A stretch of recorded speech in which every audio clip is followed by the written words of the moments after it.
رضی اللہ عنہم اور اہل بیت میں بڑا واضح سا فرق ہے. جو رضی اللہ عنہم ہے نا وہ انتظار کرتے رہتے ہیں آیت آئے تو ہم عمل کریں, آیت آئی اقیم الصلاۃ انہوں نے نماز پڑھی. صحابہ انتظار میں رہتے تھے آیت آئے تو ہم عمل کریں, آیت آئی صدقہ دو انہوں نے صدقہ دیا. آیتیں آتی رہیں صحابہ عمل کرتے رہے. جو آیتوں کے انتظار میں رہے وہ ہیں رضی اللہ عنہم اور اہل بیت علیہ السلام ہیں.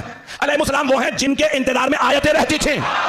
یہ بستر رسالت پہ سوئیں تو ہم جائیں. Wake up to reality. جناب یہ ہے رافضیوں کا مفروضہ, اور ان کا یہ مفروضہ سراسر سرے سے ہی غلط اور جھوٹ پر مبنی ہے. یہ کہتے ہیں جی علیہ السلام جو ہے نا وہ افضل ہے, رضی اللہ عنہ صحابہ رضی اللہ عنہم تھے, اور جو ہے نا آل محمد اور محمد آل محمد علیہ السلام ہے یہ افضل ہے.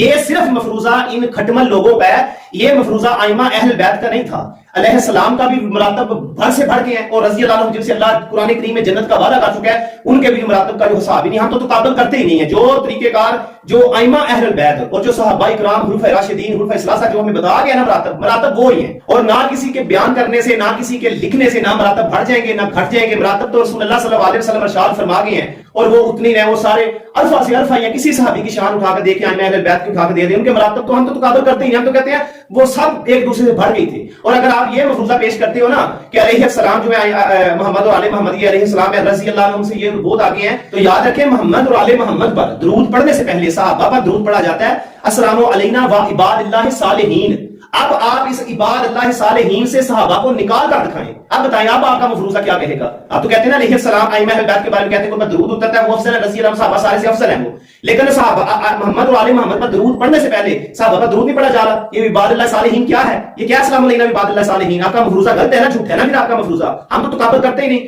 ہمیں تو جو حضرت علی رضی اللہ عنہ بتا گئے, حضرت ابو جہیفہ والی وہ پڑھی آپ نے روایت نہیں پڑھی تو میں سناتا ہوں آپ کو. حضرت ابو جہیفہ کہتے ہیں کہ میں مولا کائنات کی بارگاہ میں حاضر ہوا, ابھی میں نے یہ پوچھا ہی تھا کہ اے حضرت علی رضی اللہ عنہ یا علی کہ آپ سے افضل رسول اللہ صلی اللہ علیہ وسلم کے بعد افضل ذات.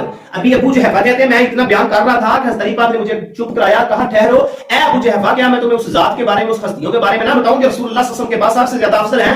ابو جہیفہ کہتے ہیں کہ میں نے کہا یا علی بتائیے, تو آپ نے فرمایا ابو بکر اور عمر فاروق رضی اللہ عنہ. پھر فرمانے لگے حضرت علی پاک کہ اے ابو جہیفہ ایسا کسی مومن کا دل نہیں ہو سکتا کہ ابو بکر اور عمر کی محبت ہو اس میں لیکن میرا بغض ہو, یا ایسا بھی دل نہیں ہو سکتا میری تو محبت ہو لیکن ابو بکر اور عمر فاروق کا بغض ہو. جس قرآن میں اللہ تبارک و تعالیٰ نے رضی اللہ عنہم رضی اللہ عنہ ہو رضی اللہ عنہا میں ان کے صحابہ کرام رضوان اللہ اجمعین سے جنت کا وعدہ کیا ہوا ہے نا, حضرت علی رضی اللہ عنہ نے فرمایا قرآن کریم کے بعض احکام حضرت عمر رضی اللہ عنہ کی رائے کے موافق ہیں. یہ سیرت قلبیہ میں آئی ہے روایت, اور ہم نے اپنے پاس سے مراتب نہیں گھڑے. جو مراتب ہمیں رسول اللہ صلی اللہ علیہ وسلم صحابہ کا بتا گئے ہیں, جو ائمہ اہل بیت نے ہمیں بتایا, جو صحابہ کرام نے ہمیں بتایا. آپ بتائیں کوئی ایک حدیث کوئی ایک روایت دکھائیں ہاں کہ حضرت علی پاک نے فرمایا ہو کہ میں ابو بکر عمر سے افضل ہوں. میں ہزار آپ کو بتا چکا ہوں, دکھا بھی چکا ہوں کہ جگہ جگہ حضرت علی پاک رضی اللہ عنہ کی روایت پڑھتا بھی ہوں کہ آپ نے فرمایا میں اسے مفتری کی ایک مفتری کی یعنی بہتان والی کی سزا اس کو دوں گا, 70 کوڑے ماروں گا, کسی میں مفتری کی سزا دوں گا, کسی میں 70 کوڑے ماروں گا جو مجھے ابو بکر عمر سے افضل کہے گا. اور میں نے ڈاکٹر شمرائی جیسے جو آپ کے اپنے جو کھٹمل بڑے بڑے انہوں نے اپنی کتابوں میں لکھا ہوا ہے, ٹھیک ہے نا. اللہ تبارک و تعالیٰ صحابہ کی محبت اور ائمہ اہل بیت کی محبت ہمارے دلوں میں ڈالے. ہمیں ایسا نہ کریں کہ ہم ایک سے محبت کریں دوسرے سے بغض رکھیں, یا دوسرے سے محبت کریں اور اس سے بغض رکھیں. نہ, ہمارے لیے سارے ہمارے سروں کے تاج ہیں, ہمارے سردار ہیں, سارے افضل سے افضل ہیں, اور ہر صحابی جنتی ہے, ائمہ اہل بیت جنتی ہیں, سب کچھ. ہم اپنے پاس سے کوئی ایسا مفروضہ کوئی ایسی ترتیب پیش نہیں کرتے. اور الحمدللہ ثم الحمدللہ ہمارا یقین ہے, ہمارا عقیدہ, ہم نے پڑھا ہے, ہم بیان بھی کرتے ہیں کہ صحابہ کی ائمہ اہل بیت کے ساتھ محبت کا عالم کیا تھا اور ائمہ اہل بیت کا صحابہ کے ساتھ محبت کا عالم کیا تھا. کہیں ائمہ اہل بیت والے صحابہ کے نام پر اپنے بچوں کے نام رکھ رہے ہیں, اور کہیں حضرت عمر فاروق رضی اللہ عنہ اپنے بیٹے سے کہہ رہے ہیں حسین سے لکھوا کر لاؤ کہ اے ہمارے غلام کے بیٹے عبداللہ بن عمر کو ہیں. سبحان اللہ, ان کی شانوں کا تو کیا کہنا یار, کیا عالم تھا ان کی شانوں کا. ہم تو تقابل کرتے ہی نہیں. وہ ان سے بھی جنت کا وعدہ ہے, ان سے بھی جنت کا وعدہ ہے. ان کی تو آپس میں اختلاف ہی نہیں تھے. یہ اختلاف تو 3 لاکھ احادیث اور روایت جو کھٹمل لوگوں نے گھڑی ہیں اس امت میں فساد برپا کرنے کے لیے, گمراہ کرنے کے لیے. یہ تمہاری ان 3 لاکھ روایات میں سے یہ روایت ہے جو تم حضرت علی پاک کا مقام اتنا بڑھا کر دوسروں پر بڑا کرتے ہو. اللہ تبارک و تعالیٰ تمہیں نست و نابود کرے گا انشاءاللہ تعالیٰ. اور دیکھنا تمہاری مرنے سے پہلے دنیا میں تمہیں صحابہ سے بغض اور دشمنی کی جو سزا ضرور ملے گی.